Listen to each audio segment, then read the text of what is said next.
j'aimerais prendre le temps de discuter avec vous des trois principales écoles de pensée dans le domaine de la relation d'aide, dans le monde évangélique, et j'aimerais discuter avec vous des morceaux, des segments de la psychologie séculière qui sont problématiques et des segments qui ne le sont pas. Peut-être avez-vous entendu des discours qui sont tenus par des chrétiens évangéliques anti-psychologie, et peut-être avez-vous entendu des discours qui sont pro-psychologie. J'espère vous persuader dans cette courte présentation que la vérité se trouve, cette fois-ci, c'est pas toujours le cas, mais au centre. La vérité, elle n'est pas anti-psychologie, elle n'est pas non plus dans l'idée, là, et là je fais une caricature, de remplacer l'Évangile par des principes, là, des théorèmes de la psychologie séculière. Je crois qu'il y a une balance et j'aimerais vous aider à la délimiter et à la circonscrire, si c'était possible. Commençons peut-être par mentionner ces trois écoles. Et ce que je vous dis n'est pas entièrement vrai, dans le sens où nous pourrions dire, si nous sommes très pointilleux, qu'il y a 5 principales écoles de counseling dans le monde évangélique. J'en compte 4. Ultimement, ici, dans cette introduction, je veux vulgariser un peu en nommant 3. D'où viennent les 2 autres? On peut subdiviser l'intégrationnisme en 3 écoles. D'où le fait qu'on pourrait s'amuser à parler de 5 courants ou de 4 courants. Je vais garder les choses les plus simples possibles dans une fin de vulgarisation. Donc, la psychologie séculière, l'intégrationnisme et le counseling biblique que nous avons précédemment définis. Aujourd'hui, je vais m'attarder dans le présent module à définir davantage de quelle manière certains mouvements évangéliques utilisent la psychologie séculière pour la relation d'aide et comment d'autres utilisent une approche hybride que nous nommons intégrationnisme. Donc, certains mouvements évangéliques, certaines églises, habituellement des mouvements plus libéraux, vont dire la base d'autorité d'un chrétien doit être la science et la recherche. La Bible ne sert qu'à nourrir la foi et ces églises, et j'oserais dire qu'on devrait peut-être les mettre entre guillemets, parce que ces églises habituellement renient l'inspiration divine des Écritures ou parfois la divinité de Christ. Donc, peut-on vraiment considérer ces mouvements comme des églises? Oh, la question vous revient, elle n'est pas à moi. Mais bon, dans certains milieux libéraux, on va mettre la base d'autorité comme étant les théorèmes de la psychologie du monde. C'est ce qui va être prévalent dans les messages, même le dimanche matin. La Bible sert à nourrir, c'est des illustrations, mais si la Bible dit que quelque chose, qu'un comportement, par exemple, est péché, mais qu'il est communément admis par la science de la psychologie que c'est bon, eh bien on va dire que c'est très bon. Donc c'est définitivement une école de pensée que l'on rencontre très peu dans les mouvements évangéliques conservateurs. C'est une école de pensée, par exemple, qui va dire que, vous savez, il n'est pas du tout mal d'avoir des relations sexuelles à l'extérieur du mariage, en autant que les 2 époux et épouses sont consentants. C'est une école de pensée qui va voir d'un bon œil également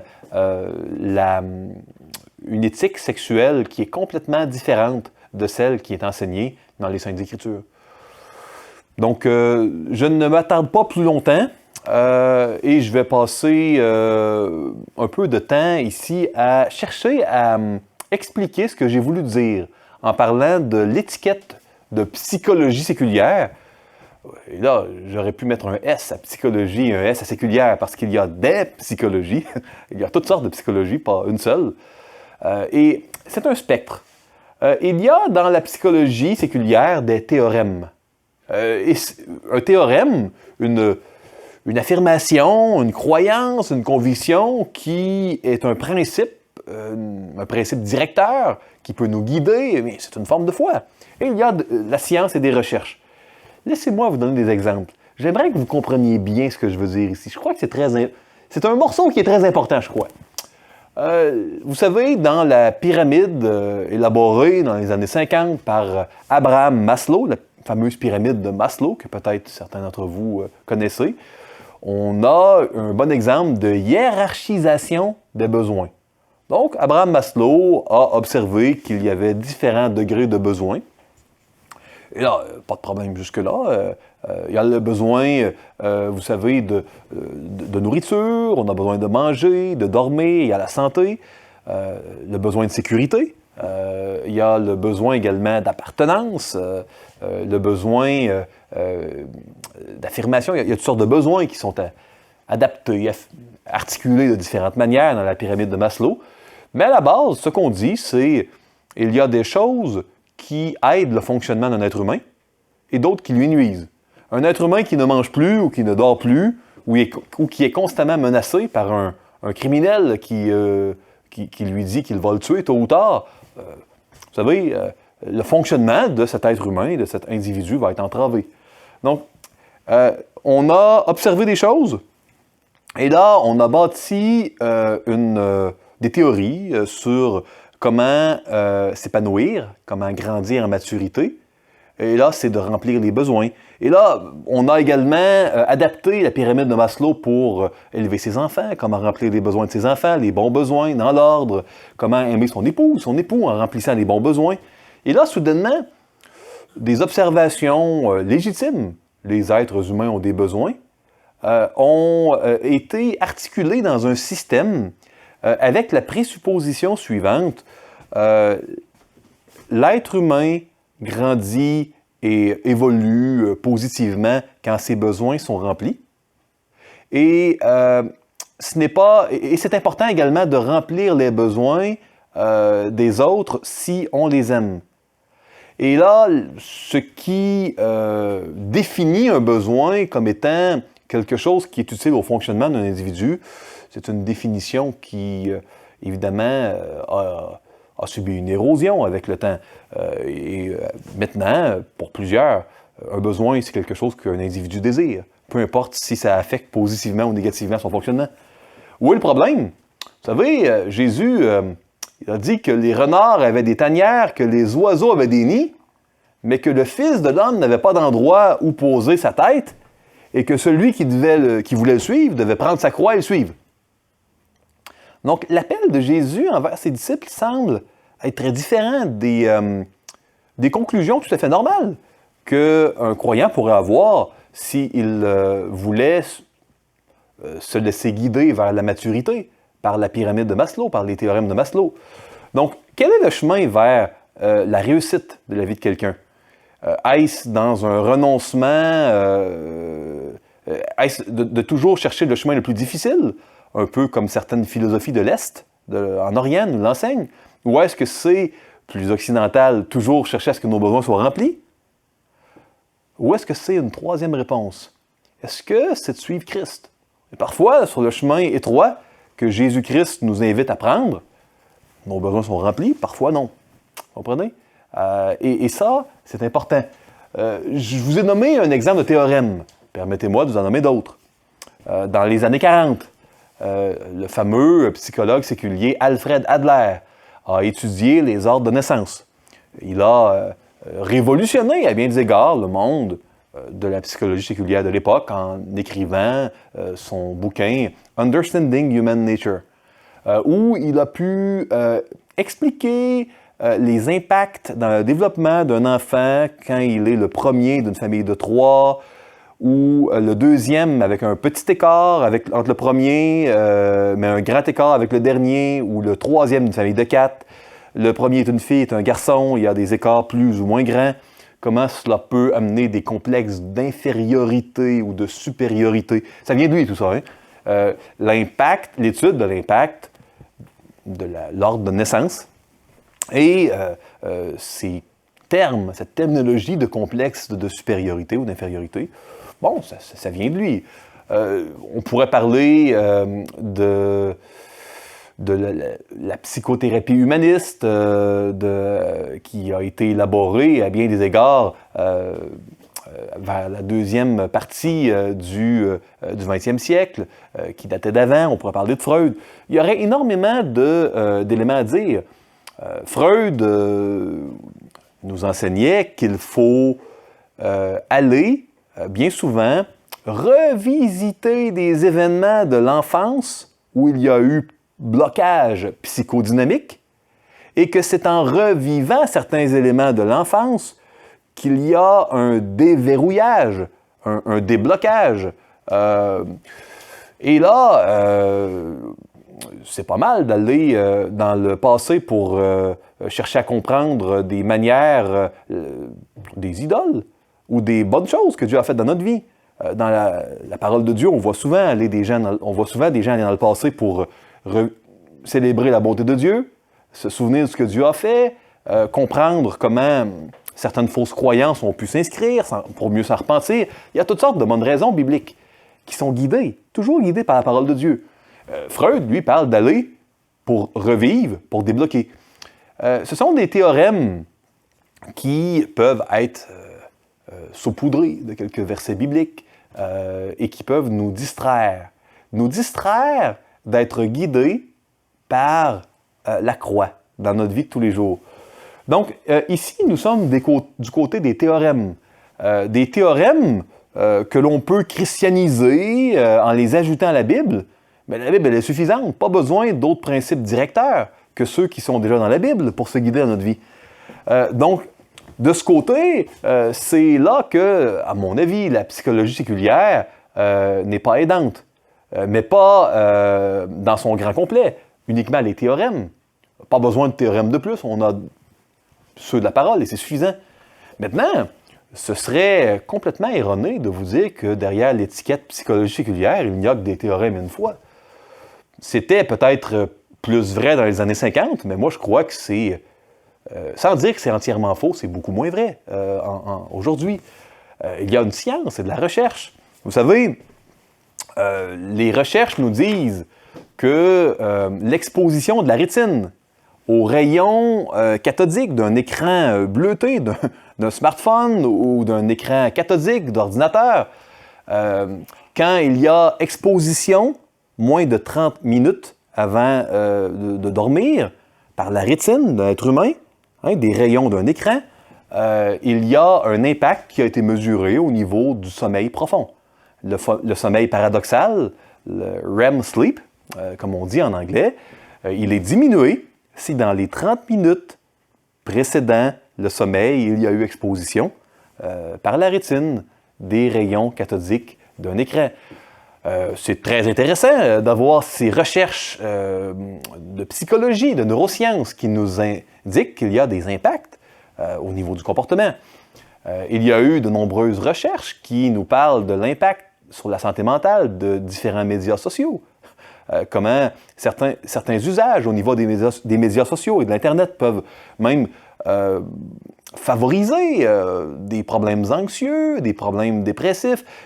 C'est très intéressant de savoir cela. Vous savez, c'est très intéressant de connaître le circuit de l'anxiété dans le cerveau, de savoir comment certaines peurs se sont inscrites, des peurs qui sont non légitimes, et des exercices pour se désensibiliser de certaines phobies. Vous savez, il y a des gens qui ont des peurs pratiquement qui les rendent dysfonctionnelles au niveau des ascenseurs, des fourmis. Et là, évidemment, il n'y a aucune menace à avoir habituellement pour un ascenseur, à moins qu'il soit en très, très mauvais état.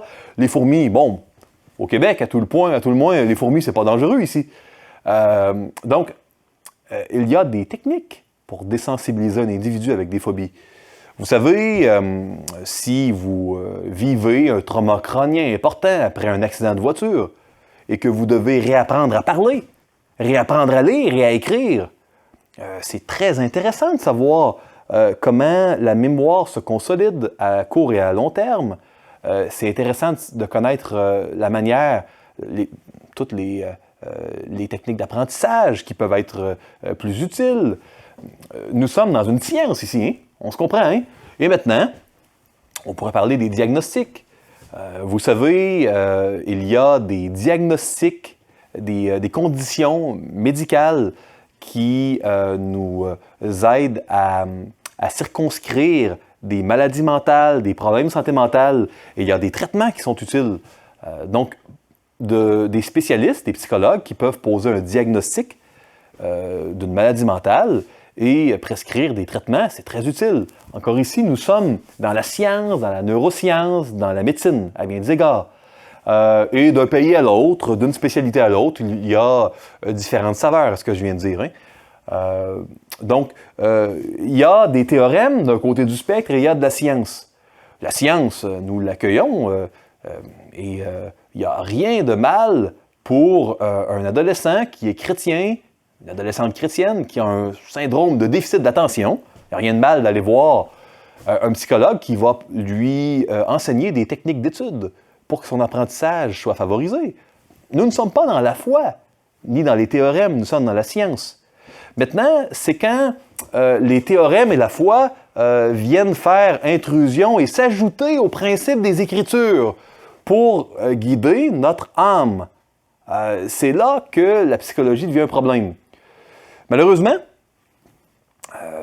bien que parfois certains bouquins, certains psychologues soient plus d'un côté ou de l'autre, encore aujourd'hui, autant au Québec qu'en Europe, il y a des psychologues qui sont un peu plus d'un bord ou un peu plus de l'autre côté.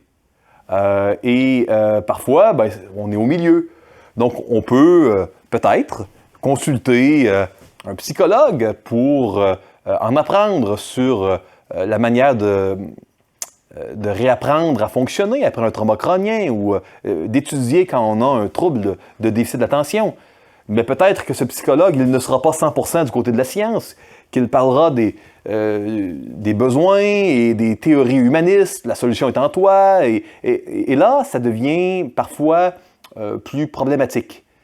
Donc, moi, je voulais prendre le temps de vous expliquer qu'il y a un spectre et qu'on doit être prudent de ne pas mettre tout dans le même panier, parce que ça, c'est ce qui est problématique, et je vais vous donner de nombreux exemples. Hein. Et ça, c'est ce qui est non problématique et même très utile, et ça serait dommage, comme croyant, de condamner cela et de s'en priver. Ça serait, je crois, sectaire, ça serait dommage. Et c'est pour ça que je crois qu'on doit faire preuve de discernement, de nuance et de sagesse. Je vais m'efforcer de vous donner de nombreux exemples et de discuter de nuances avec vous. J'aurais aimé le faire davantage. Je le fais, je prends une bonne partie du cours de Counseling biblique 1 pour mettre encore plus de nuances que je le fais aujourd'hui. Mais je veux, même dans le cadre d'un cours d'introduction au counseling biblique, je veux donner des nuances là-dessus parce que je déplore toujours quand les gens mettent la psychologie complètement ici ou complètement ici. Je crois que les deux extrêmes ne correspondent pas à la réalité.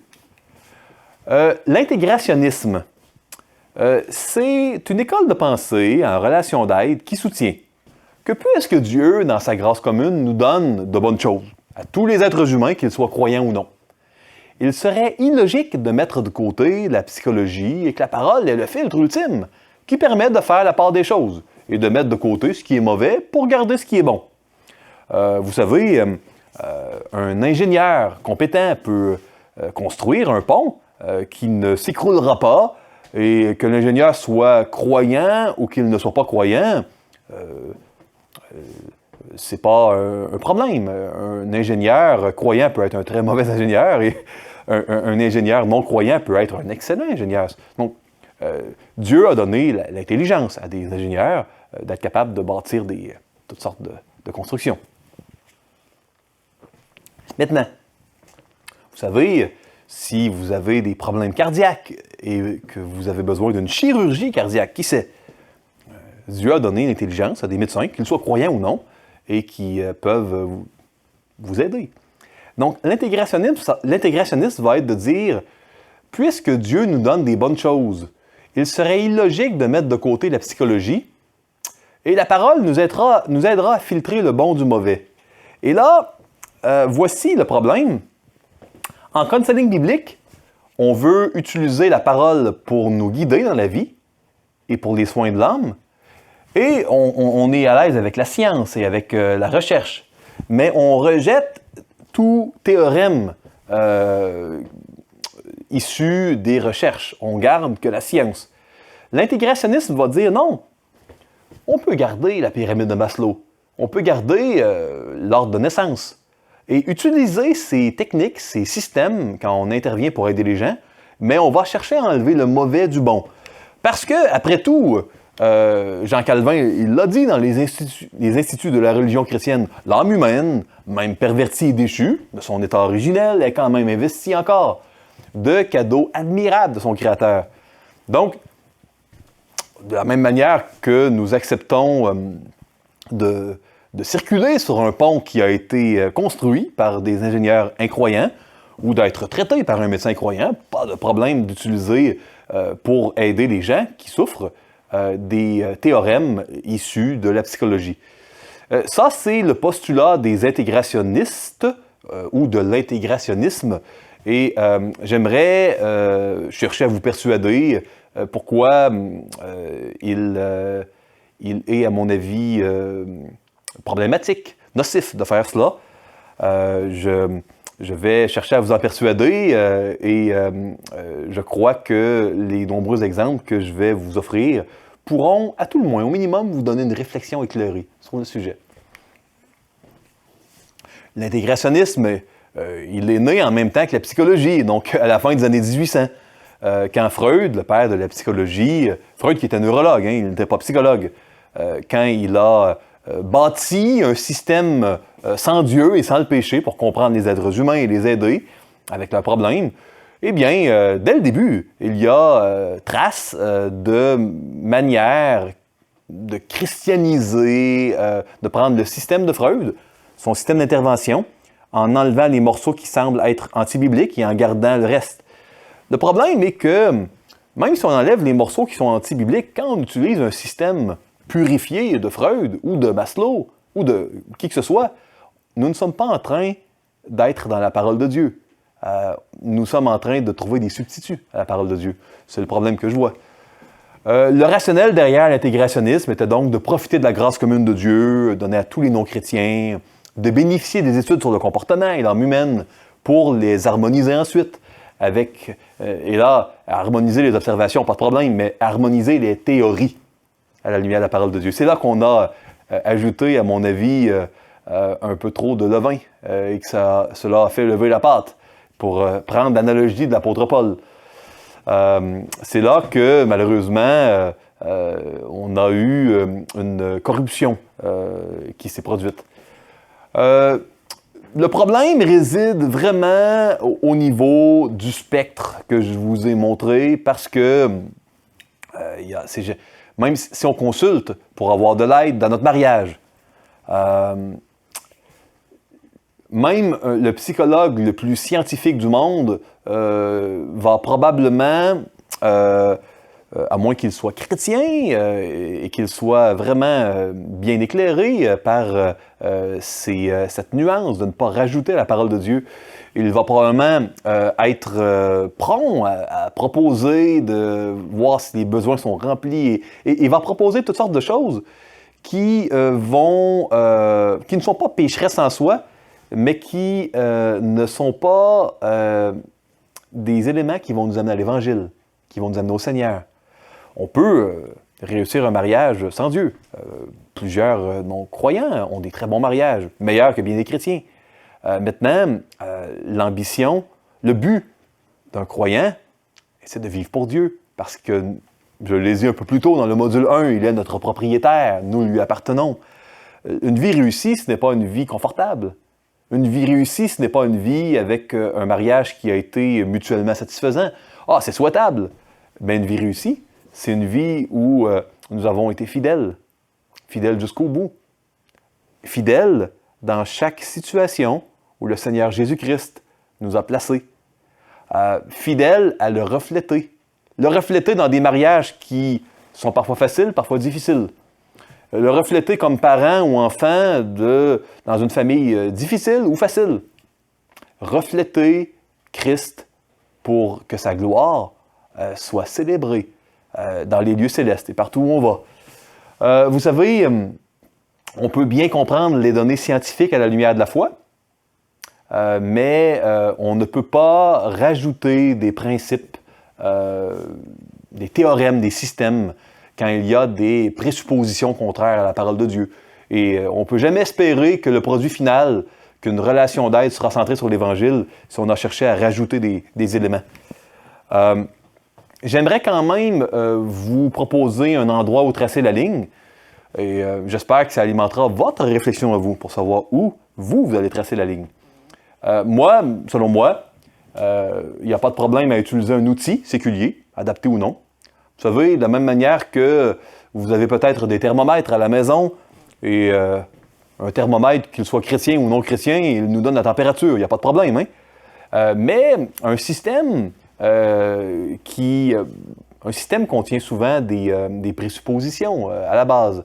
Et ça, c'est plus problématique.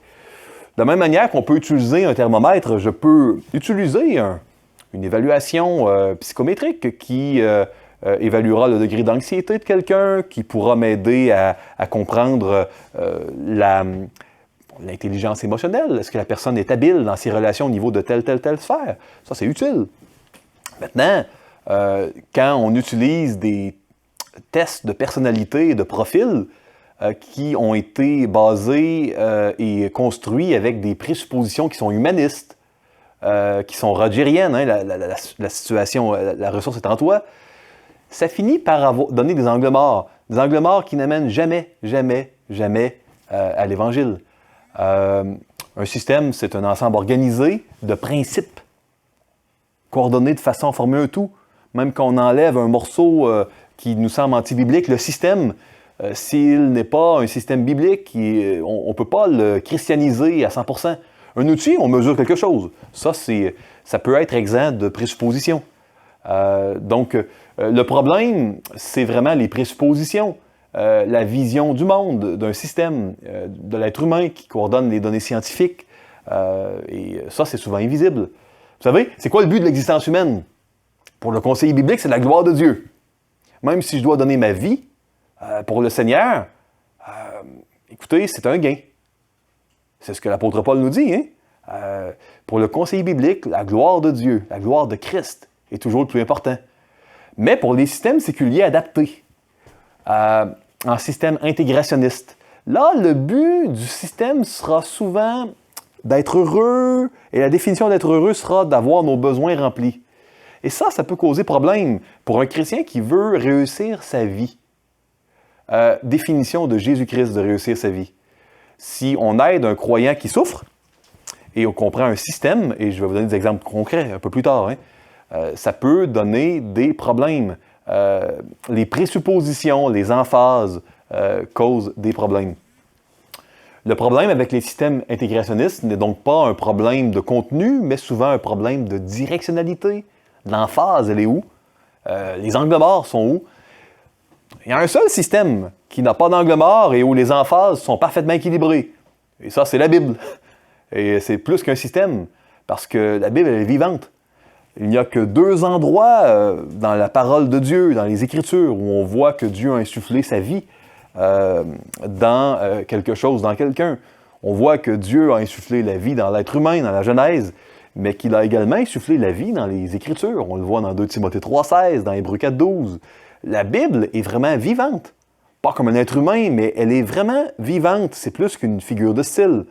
Et Dieu veut utiliser la Bible pour nous transformer d'une manière qui est surnaturelle. Donc ça, c'est le seul système qu'on doit se plaire à apprivoiser toute notre vie. Ajouter à la parole de Dieu des théorèmes séculiers sur l'existence humaine et l'âme humaine, c'est nuisible. C'est en contradiction avec la Bible qui nous dit de ne pas rajouter. Ignorer les données scientifiques et médicales, c'est également nuisible. C'est pas biblique, ça, d'ignorer les données scientifiques. C'est en contradiction avec l'enseignement de la parole de Dieu. Vous comprenez? On ne doit pas ignorer les données scientifiques, mais la bibliothèque dans laquelle on doit mettre les données, Ce n'est pas la bibliothèque humaniste ou la bibliothèque séculière. Ce doit être dans une bibliothèque biblique que l'on articule les données scientifiques et médicales que la science, par la grâce commune de Dieu, nous permet d'apprendre. Maintenant, je vais vous proposer ici une ligne, 3 principes fondamentaux. C'est important de toujours prendre en considération les données scientifiques. Ces données-là, on doit les interpréter d'une manière centrée sur l'Évangile. Vous savez? Et on ne doit pas chercher à ajouter ou à soustraire à la parole de Dieu. Les lunettes avec lesquelles nous interprétons notre monde autour de nous, ça doit être la parole de Dieu, rien d'autre.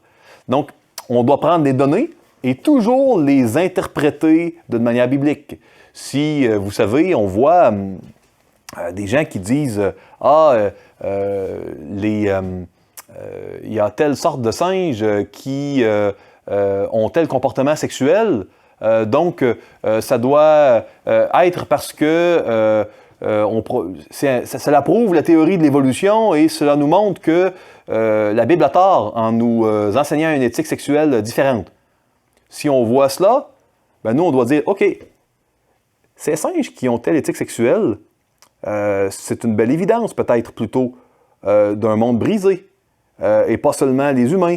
Romains, au chapitre 8, au chapitre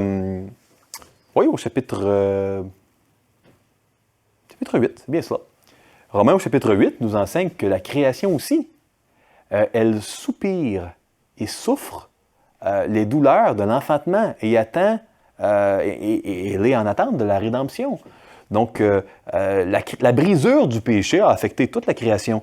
Donc, le même comportement, par exemple, de singes qui ont une éthique sexuelle donnée, peut être interprété comme étant une preuve que la brisure du péché a bel et bien affecté la création, ou comme une preuve que la Bible a vraiment tort dans les enseignements sur l'éthique sexuelle qu'elle enseigne. Tout dépend de comment nous interprétons cette donnée scientifique, dans quelle bibliothèque nous l'articulons, nous allons la mettre. Donc, c'est important de prendre les données, mais quand elles sont servies sur un plat d'argent, déjà interprétées pour nous, des fois, on veut les désinterpréter et les réinterpréter bibliquement. Vous me suivez, hein? Nous mettons donc de côté les systèmes intégrationnistes, les manières d'aider les gens qui sont basés sur des présuppositions humanistes, séculières, mais les outils, ils peuvent être utilisés facilement. C'est pas mal d'utiliser les soins d'un médecin qui regardera les critères diagnostiques qui correspondent à une problématique de santé. C'est pas mal d'utiliser un test qui va mesurer peut-être mes habilités dans les relations, ou qui va mesurer mon niveau d'anxiété, ou qui va mesurer... ça, c'est pas mal, ça. Un article pour ceux et celles qui lisent l'anglais sur l'intégrationnisme, je vous ai mis le lien, c'est sur le blog de la Coalition du counseling biblique.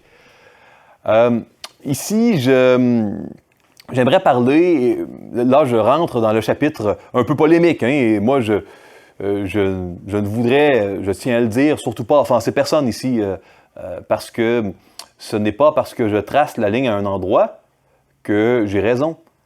Moi, j'ai une opinion, mais mon désir n'est pas de vous imposer mon opinion. Certaines de mes opinions, oui, je veux vous les imposer. Par exemple, que Christ est la solution et qu'il n'y a rien de meilleur au monde que Christ, ça, je veux vous l'imposer de tout mon cœur, si j'étais capable. Hein?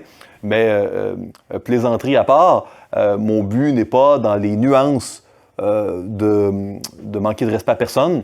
Donc, je vais donner des exemples, mais moi, je veux que vous compreniez que c'est au niveau des concepts que je veux discuter avec vous et certainement pas dénigrer des hommes et des femmes de Dieu qui ont utilisé des outils de bonne foi et qui certainement ont été utilisés par Dieu. Il n'y a pas un être humain, qu'il soit conseiller biblique ou non, qui utilise la parole de Dieu parfaitement. Et Dieu se plaît à utiliser les êtres humains imparfaits pour faire son plan. Ça, c'est merveilleux, hein? Loué soit le Seigneur. Une citation de Dare to Discipline, en français « Oser discipliner » de Dave Dobson, ici page 16, peut-être que cela semblera comme hérésie provenant d'un homme qui a passé 10 ans de sa vie à étudier les recherches behaviorales et médicales, mais je ne crois pas que la communauté scientifique est la meilleure source d'information pour élever des enfants et diriger une famille chrétienne. La meilleure source est l'éthique judéo-chrétienne. C'est un psychologue chrétien qui est classifié habituellement comme étant intégrationniste, qui dit cela. Et vous allez peut-être me dire, mais pourquoi on affirme qu'il est intégrationniste? Il vient de dire que ce n'est pas la communauté scientifique, mais la Bible. Donc, où est le problème? Le problème est dans la dichotomie, qui est pratiquement, presque toujours présente dans les ouvrages intégrationnistes, à succès, ceux que j'ai lus à tout le moins, j'en ai lu plusieurs. Donc ici, on mentionne que la meilleure source pour élever ses enfants dans la famille, c'est la Bible, l'éthique judéo-chrétienne. Pourtant, si vous lisez le livre de Dobson, Oser discipliner, vous allez voir les théories de Thorndike, les théories de Glaser, les théories de l'estime de soi, qui sont, franchement, très, très facilement reconnaissables, bien circonscrites, chacun dans leur chapitre. Donc, on a, au début du livre, à la page 16, une affirmation, mais dans la manière d'élever ses enfants, on a une application, une connexion de théories séculières qui amènent leur lot de présuppositions qui ne peuvent jamais être complètement effacées et qui certainement sont une distraction bien souvent à l'Évangile. Est-ce que Dieu peut utiliser des parents sages avec des outils imparfaits pour faire un travail formidable? Oui, c'est pas mal d'utiliser des outils imparfaits. Tous les outils sont imparfaits. Mais il y a une dichotomie ici, vous comprenez? On la voit très, très souvent dans les ouvrages intégrationnistes. Maintenant, est-ce que les conseillers bibliques et les psychologues chrétiens peuvent travailler ensemble? Ben oui, ils peuvent travailler ensemble quand les conseillers bibliques connectent la parole de Dieu sans compromis à la situation que les gens vivent, et quand les psychologues, chrétiens ou non, pas besoin d'être chrétiens pour poser un diagnostic et faire un traitement. Pour aider quelqu'un qui a eu un trauma crânien à réapprendre à parler, pas besoin d'être chrétien. Nous avons une condition, un problème, et il y a une solution. Vous me suivez, hein? Donc oui, c'est possible de travailler ensemble. C'est quand il y a intrusion de théories séculières pour le soin de l'âme, pour la sanctification, pour réussir sa vie. Alors qu'une vie réussie, c'est une vie au pied du Seigneur. C'est là qu'il y a un problème. Donc, le counseling biblique, nous l'avons défini en long et en large. Ça, c'est la troisième école de pensée. Il s'agit tout simplement de chercher à appliquer la Bible dans tout ce qui est problématique, les uns avec les autres. Pas ce qui est médical. On ne parle pas également de problématiques comme d'apprentissage ou autre. Nous sommes dans les problèmes personnels, les problèmes d'affection, les problèmes relationnels. C'est Dieu qui a fondé la famille, c'est Dieu qui a fondé le mariage. C'est la parole de Dieu qui est la ressource pour gérer les problématiques qui peuvent se présenter dans ces cadres-là. Maintenant, nous voyons dans Romains au chapitre 12 et au verset 2 l'importance d'avoir du discernement pour évaluer les nouvelles modes qui sont régulières pour traiter de la guérison de l'âme. Il y a des livres à succès pratiquement à chaque 5 ans qui sont là. Souvent, ce sont des livres, dans les derniers 30 ans, ce sont souvent des livres américains traduits. Il y a des nouvelles modes pour les soins de l'âme. Et on doit avoir du discernement pour être capable de voir ce qui est bon et ce qui n'est pas bon. Ne vous conformez pas au siècle présent, mais soyez transformés par le renouvellement de l'intelligence, afin que vous discerniez quelle est la volonté de Dieu, ce qui est bon, agréable et parfait. J'ai osé vous mettre une citation certainement très ferme d'un auteur que j'aime bien, J.I. Packer, qui est décédé récemment. Dans son livre, je crois que ça c'est une citation de Keep in Step with the Spirit de J.I. Packer, il dit « Les chrétiens contemporains étendent une fine couche d'enseignement biblique sur les notions de la psychologie du monde que la société leur offre. Ces notions sont à peu près toujours caractérisées par une approche centrée sur le moi. C'est la manière d'agir de l'Occident moderne. Donc, alors que, vous savez, nous pouvons apprendre à nous connaître quand nous regardons à Christ, pas à soi, pas aux autres, mais premièrement à Christ. C'est en aimant Christ qu'on peut aimer les autres et qu'on peut s'attribuer la bonne valeur, hein, s'aimer nous-mêmes d'un certain point de vue. Quand on essaie, plus on aime Christ de la bonne manière, plus on s'aime soi-même. Si on essaie de s'aimer soi-même, on va tout simplement, d'une manière qui est distincte et séparée de Christ, on va s'aimer mal, pas de la bonne manière. J'aimerais vous laisser quelques citations intégrationnistes qui visent non pas à dénigrer, mais à mettre en lumière ces présuppositions parfois problématiques, aussi épurées qu'on peut essayer de le faire, demeurent dans les systèmes. Ici, c'est tiré de ce que les femmes aimeraient que leur mari connaisse sur elles, à la page 35 de James Dobson. Si je pouvais écrire une prescription pour toutes les femmes du monde, je donnerais à chacune d'entre elles une bonne dose d'estime d'elles-mêmes et de valeur personnelle. Je n'ai aucun doute que c'est leur plus grand besoin. Certainement, chaque être humain est porteur de l'empreinte unique et distincte de l'image de Dieu. Les femmes comme les hommes. Certainement, quand on a les yeux fixés sur Christ, on est conscient de cette valeur infinie que son image nous donne. Et au-delà de l'adoration et de l'émerveillement que l'Esprit Saint produit dans notre cœur, quand on réalise cela, ça nous amène à agir d'une manière différente envers nous-mêmes et avec les autres. Ça, c'est la bonne manière.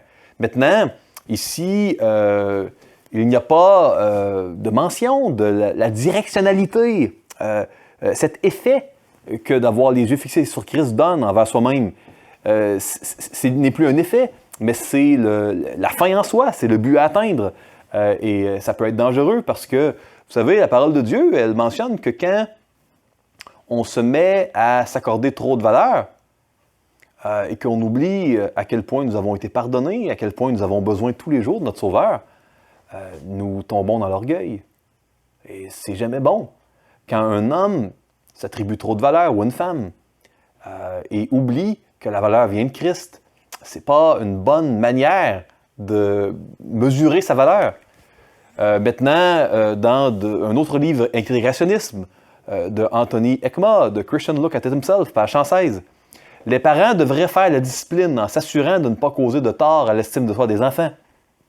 Vous savez, Éphésiens, au chapitre 6, nous enseigne à ne pas irriter nos enfants, à les élever vraiment selon Dieu. Donc, on doit guider, entraîner nos enfants dans les voies du Seigneur avec la parole de Dieu. Certainement, si on le fait, un des effets d'élever nos enfants et de les guider avec la parole de Dieu, la parole de Dieu, elle mentionne à quel point nous sommes porteurs de l'image de Dieu et que c'est comme dans la Genèse, hein, pourquoi le sang de l'homme ne doit pas verser le sang de l'homme? Parce que l'homme porte l'image de Dieu. C'est la raison pour laquelle, dans la Genèse, on ne doit pas tuer. Donc, vous comprenez? C'est pas faux que les enfants doivent réaliser la valeur que Dieu leur donne. Mais quand on oublie Dieu et on parle juste pas faire de tort à l'estime de soi, quand la valeur d'un être humain ne provient plus de l'image de Dieu, mais est une valeur intrinsèque, c'est là qu'on a des petites présuppositions qui peuvent causer problème. Une autre citation, cette fois-ci de Robert H. Schuller, Self-Esteem, de New Reformation, page 19. L'estime de soi est le seul besoin, le plus grand besoin de toute la race humaine aujourd'hui. Écoutez, j'ai beau essayer de comprendre qu'il y a un contexte, mais en même temps, cette affirmation me semble très difficilement réconciliable avec l'Évangile qui mentionne plutôt, et là c'est beaucoup moins populaire, que le plus grand besoin de la race humaine, c'est d'être sauvé, d'être pardonné. C'est ça le plus grand besoin. Ce que les gens ressentent par rapport à eux-mêmes, ça a une importance pour Dieu, mais ce n'est pas le plus grand besoin. Vous savez, quand on est retourné vers soi-même et qu'on cherche la solution en nous, et c'est la directionnalité que la plupart des théorèmes séculiers donnent, C'est de moins en moins freudien, c'est très humaniste, les théorèmes.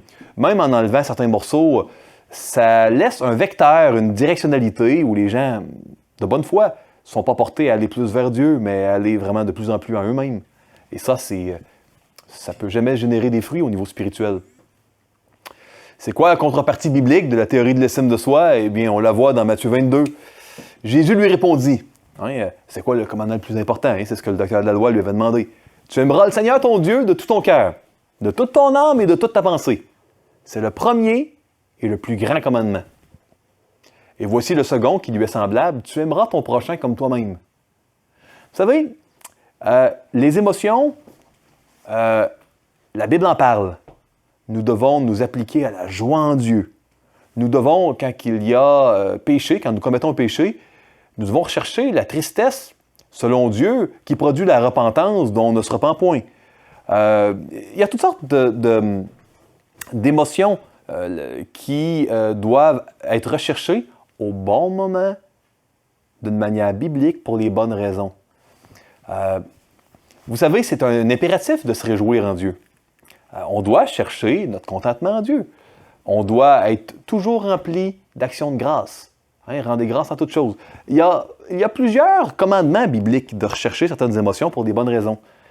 Mais cette emphase de chercher en soi-même et sans le bon cadre biblique, la bonne manière de faire, que l'on retrouve dans les Écritures,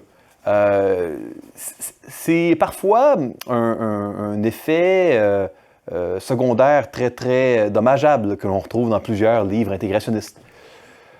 Donc, le focus doit être sur aimer Dieu, aimer son prochain, et aimer Dieu en premier pour qu'on aime notre prochain de la bonne manière.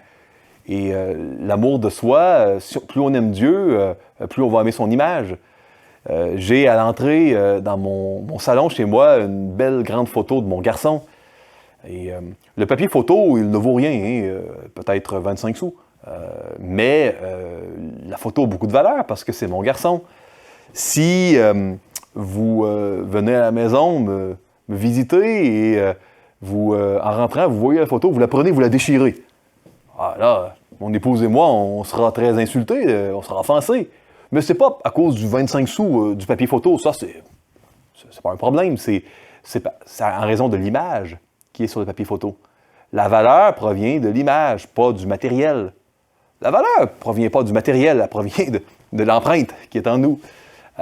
Le focus, la directionnalité, quand on veut travailler vers la maturité chrétienne, vers l'image, la restauration de l'image de Dieu, quand on veut plaire à Dieu. Le focus et la direction, ça fait toute la différence. Cherchez premièrement le royaume et la justice de Dieu. Et toutes ces choses vous seront données par-dessus. C'est là que le focus doit être. Nos yeux doivent être en haut, pas en bas, avec les choses qui sont terrestres. On doit rechercher les choses d'en haut.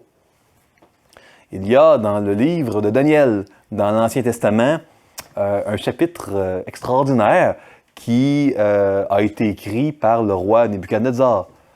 Et nous apprenons dans ce chapitre que le roi Nebuchadnezzar était tellement rempli d'orgueil et d'arrogance qu'il s'est endurci. Et Dieu l'a châtié, il l'a averti durement. Il a passé 7 années de folie à être comme un animal avec ses ongles qui ont grandi comme les griffes d'un oiseau et ses cheveux qui ont grandi. Et à la fin des 7 ans, il est dit qu'il a regardé en lui-même par rapport à sa valeur et qu'il a été guéri? Non. Il a regardé en haut vers le ciel. Et là, la raison lui est revenue. La raison lui est revenue, la folie est survenue quand il regardait en lui-même et qu'il parlait de sa magnificence et sa grandeur. Et la raison lui est revenue quand il a regardé au ciel. La solution n'est pas en regardant vous-même, pas pour l'âme. La solution, ah oui, il faut avoir de l'introspection, mais la solution, elle est en haut. C'est là que la raison vient. Quand on regarde trop en soi-même, c'est la folie qui peut venir. D'un point de vue spirituel, en haut, eh bien, c'est là qu'on trouve la vraie épanouissement, solution, la vraie maturité. On le voit dans Matthieu 6, mais on le voit dans toutes les Écritures. Il ne faut pas s'en priver. Un système qui n'est pas faux, mais que l'on ne retrouve pas nulle part dans les Écritures et qui ne nous amène pas à chérir davantage Christ, à avoir une foi plus forte, à regarder en haut. C'est pas un bon système. C'est ce que j'aimerais vous persuader, si je le pouvais. Maintenant, écoutez, Philippiens 2.3, ne faites rien par esprit de parti ou par vaine gloire, mais que l'humilité vous fasse regarder les autres comme étant au-dessus de vous-même. Encore une fois, on enlève Dieu, ça peut être très dangereux de mettre les gens en haut de nous-mêmes parce qu'on pourrait se faire abuser, tomber dans les mains de personnes manipulatrices qui vont nous faire du tort, nous abuser. Quand nous sommes avec le garde-fou, avec les protections de la parole de Dieu, il n'y a pas de crainte à regarder les gens en dessus de nous-mêmes, en autant que Dieu est en haut, qu'il est en premier, parce qu'évidemment, ça nous protège d'accepter des choses qui ne sont pas acceptables. Quand j'ai une mauvaise estime de moi, si ce que je ressens par rapport à moi-même est négatif, ça peut être bon ou mauvais, ça dépend, c'est pas toujours mauvais. La tristesse que je peux avoir quand j'ai péché, si elle mène à la repentance, c'est une bonne tristesse. Selon l'apôtre Paul, à tout le monde, la tristesse dont on ne se repent point, qui mène à la repentance dont on ne se repent point. On doit la rechercher selon l'épître de Jacques, cette tristesse-là. On doit rechercher, être affligé quand on pêche. Maintenant, on doit s'adonner à la joie, puis le fruit de l'esprit. Si vous lisez l'épître aux Galates, vous allez voir que quand on est en paix, quand on est rempli de joie, l'amour, c'est bon. Donc, vous comprenez, nous devons évaluer nos émotions avec discernement, d'une manière biblique. Pas juste rechercher à se sentir bien en toutes circonstances, sans aucune raison valide. Vous savez, ce n'était pas mauvais quand Jésus a pleuré à Béthanie sur la misère humaine. C'était pas une erreur, c'était pas un péché qui pleure. La solution, il y a des moments où c'est bon de pleurer. Nous avons parlé dans le module 1 d'un deuil. Quand on perd son enfant, c'est bon d'être triste. C'est complètement malsain. C'est pas une bonne manière de faire un deuil si son enfant décède et puis on n'est pas triste. C'est très important de se rappeler que la souffrance, les émotions doivent être évaluées avec le discernement que nous donne la parole de Dieu. Pas les systèmes qui ont été bâtis sur des présuppositions séculières. J'aimerais vous donner un exemple plus récent, parce que je vous ai parlé de Dave Dobson, qui est évidemment un auteur chrétien intégrationniste qui date un peu. J'aimerais vous parler des 5 langages de l'amour et de tous les livres que Gary Chapman a pu écrire là-dessus. Écoutez, j'ai pas de problème, même moi, avec ce livre-là. Je crois qu'il y a des bonnes choses dans ce livre-là. Mais comme c'est un livre intégrationniste qui a cherché à épurer un système séculier, j'aimerais vous présenter des angles morts que ça peut donner. Si jamais vous voulez aller plus loin dans la réflexion sur Chapman, je vous invite à vous procurer le livre de David Powlison, Vers une relation d'aide renouvelée. Vous avez à la fin du livre un chapitre qui s'appelle quelque chose comme « L'amour parle plusieurs langues ou langages ». Et Powlison fait une critique beaucoup plus développée que celle que je vais vous proposer présentement sur Chapman. Mais je voulais quand même vous donner des exemples pour que vous puissiez comprendre les petites nuances qui causent parfois des gros problèmes au niveau des systèmes intégrationnistes. Le livre postule qu'il y a 5 langages de l'amour et que chaque personne en a un qui est plus dominant. Bon, pas de problème majeur jusque-là. Il dit on peut voir les paroles valorisantes, le temps de qualité, les cadeaux, les touchés, les actes de service. Bon, pas de problème majeur là-dedans, c'est vrai. Il y a des gens qui se sont aimés davantage d'une manière plutôt que d'une autre. Vous savez, si vous écoutez cette vidéo et que vous êtes marié, si votre épouse déteste le golf, et vous, là, vous en mangez, vous aimez le golf, c'est votre divertissement favori, et que à votre anniversaire de mariage, vous lui dites « Chérie, j'ai vraiment fait des heures supplémentaires au boulot parce que je t'aime et je t'ai acheté, regarde les beaux bâtons de golf que je t'ai achetés. On pourra aller faire du golf ensemble. Eh bien, il est possible que votre épouse, monsieur, ne soit pas aussi enthousiasmée que vous. Parce que peut-être que c'était pas quelque chose qu'elle appréciait. Hein? Donc, oui, les langages d'amour, ça peut être un concept, une construction qui est intéressante pour réaliser, être plus sensible. Maintenant, c'est vrai que l'amour peut s'exprimer de différentes manières. C'est créatif de voir cela comme des langages, pas de problème. Les gens se sentent aimés de manière différente. C'est vrai que les gens tendent à exprimer leur amour de la manière dont ils aimeraient le recevoir, pas de problème. C'est vrai que lorsque les gens ne sont pas aimés comme ils le voudraient, les relations dépérissent, hein? C'est certain, parce que la Bible l'enseigne. Nous avons l'image d'un Dieu qui est amour et compassion en nous. C'est bon de chercher à plaire à l'autre d'une manière qu'il va apprécier, en autant que cela ne désobéisse pas à la parole. Voici maintenant les problématiques qui peuvent se présenter. Donc, vous savez, Chapman affirme que nous avons des réservoirs émotionnels en nous-mêmes qui déterminent notre épanouissement selon qu'ils soient remplis ou vides. Et ça, ce n'est pas un concept biblique. C'est un concept issu de théorèmes séculiers. L'idée d'un réservoir émotionnel et qu'on doit chercher à remplir. Vous savez, vous ne retrouverez pas cela dans les Écritures. Chapman affirme que les relations sont toujours améliorées quand les gens remplissent les réservoirs émotionnels de leur prochain avec le bon langage. Donc, on va dire c'est pertinent de trouver le bon langage, ça s'améliore toujours. Et là, c'est un problème plus important encore que le dernier. C'est pas vrai. C'est pas vrai que les relations s'améliorent toujours. Moi, j'ai rencontré des gens qui sont venus me consulter pour des problèmes de couple dans leur mariage. Et j'ai rencontré des gens qui avaient été cruellement déçus parce qu'ils ont tellement essayé de remplir les besoins de l'autre. Ils ont déterminé le bon langage de l'amour, ils ne se sont pas trompés. Ils ont cherché à remplir les besoins, mais en raison du péché, de la brisure du péché, c'est pas vrai que les gens vont toujours, avec réciprocité, renvoyer l'ascenseur. Chapman base son système sur le fait que même les publicains, les païens et les pécheurs aiment ceux qui les aiment. Donc, oui, c'est vrai qu'en général, les gens nous aiment quand on les aime, mais maintenant, c'est certainement de prendre ces deux versets hors contexte. Cette affirmation de Jésus n'a jamais été donnée comme système pour comment aimer nos enfants et notre épouse, gérer le mariage, gérer le prochain. C'est une remarque fortuite qui est faite par Jésus dans un autre contexte. Donc, c'est de prendre ces versets-là hors contexte que de baser un système dessus.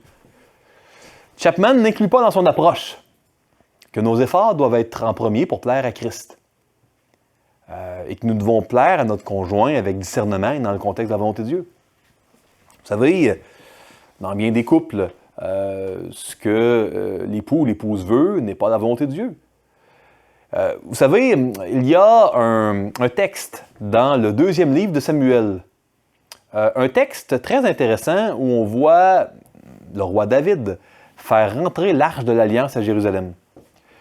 Lors de ce récit, nous apprenons qu'il a dansé de tout son cœur devant l'Éternel en gardant uniquement une forme de survêtement qu'il avait. Hein.